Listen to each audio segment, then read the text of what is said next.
Bonjour à tous. On va donc commencer aujourd'hui le dernier chapitre de l'année et ce chapitre va porter sur les figures de l'espace. Alors les figures de l'espace, c'est des figures en 3 dimensions. On appelle ça également des solides. Et ces solides, vous en connaissez déjà quelques-uns. On va faire un petit rappel là-dessus. Alors le premier solide que vous avez déjà étudié, c'est ce qu'on appelle le pavé droit. Le pavé droit, qu'on appelle également le parallélépipède rectangle, c'est cet objet-là. Et cet objet-là, il est constitué de quoi? Il est constitué de faces qui ont toutes la même forme. Je pense que c'est assez visible. Quelle est la forme des faces? Ce sont des rectangles. Donc le pavé droit ou parallélogramme ou parallélépipède rectangle, est donc un solide constitué exclusivement de faces rectangulaires. On peut s'intéresser au patron d'un pavé droit. Et le patron d'un pavé droit, on va l'obtenir en dépliant le pavé droit et en le dépliant. Et voilà ce qu'on obtient. D'accord? Vous constatez facilement que toutes les faces sont effectivement des rectangles. Et à partir du patron, évidemment, on peut réassembler le pavé droit. On est d'accord là-dessus. Ok.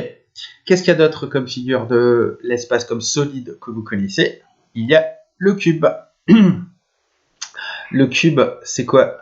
C'est également un solide.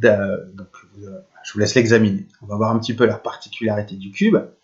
La particularité du cube, c'est quoi? C'est que toutes ces faces sont des carrés. Hop. Donc, je vais vous présenter sous un autre angle. Tac, tac, tac. Voilà. Toutes les faces sont des carrés. Et quand on cherche à obtenir le patron d'un cube, voilà ce qu'on obtient. Hop.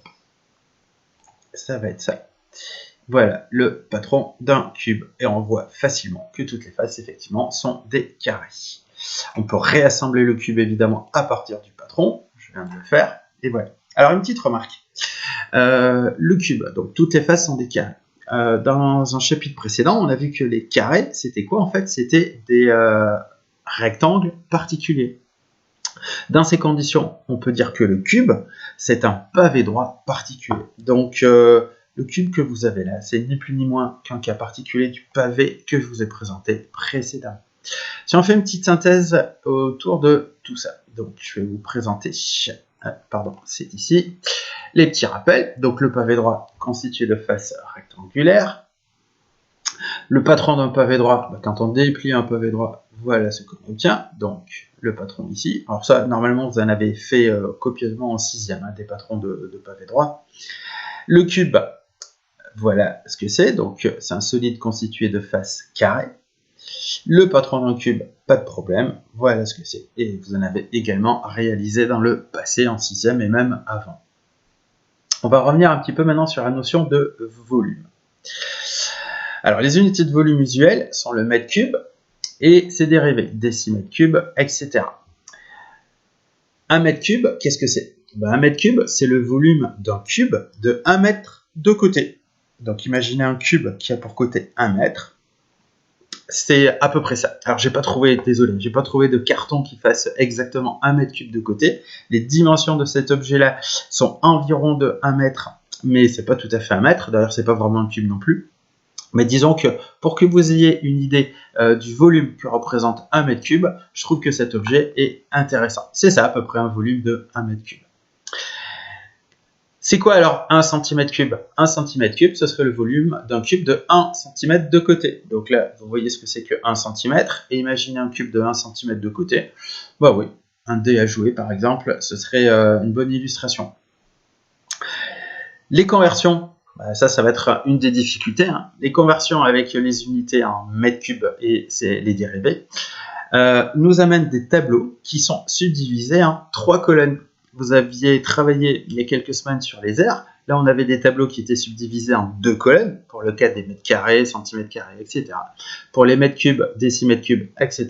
On va diviser notre tableau en 3 colonnes. Et on va regarder sur des exemples comment ça fonctionne. Voilà notre tableau. Je vous propose la valeur suivante, 0,02 mètres cubes. Et ça, je vous propose de le convertir en centimètres cubes. Alors la première chose à faire, c'est d'identifier le chiffre des unités dans 0,02. Le chiffre des unités, je le rappelle, parce que ça c'est pas clair pour tout le monde, c'est le chiffre avant la virgule. Donc c'est le 0, le chiffre en rouge. Et ce chiffre des unités, ce 0, je vais le mettre dans la colonne des unités de mètres cubes, c'est-à-dire la colonne de droite. La colonne de droite, c'est celle-là. On est bien d'accord, hein? Ok. Donc le 0 rouge va être dans cette colonne-là. Et ensuite, je complète avec les autres chiffres, le 0 et le 2. Je vais aller jusqu'au chiffre des unités des centimètres cubes, puisque je suis censé convertir en centimètres cubes. Le chiffre des unités, c'est la colonne de droite de centimètres cubes. Donc je complète avec des 0 jusqu'à arriver à cette colonne de droite des centimètres cubes. Et qu'est-ce que je lis? Je lis 20 000. Donc 0,02 mètres cubes, ça nous fait 20 000 centimètres cubes. Dans le même genre, j'ai 12,3 mètres cubes que je veux convertir en décamètres cubes. Pareil, la première chose à faire, c'est d'identifier le chiffre des unités dans 12,3. Le chiffre des unités, c'est quoi? C'est le 2. Et c'est ce 2 qu'on va mettre dans la colonne des unités de mètres cubes. C'est ce que j'ai fait, je complète avec le 1, le 3, et puis il faut que j'aille jusqu'au chiffre des unités de décamètres cubes, c'est-à-dire la colonne de droite des décamètres cubes. Et donc je complète avec des 0 jusqu'à arriver à la colonne de droite des décamètres cubes.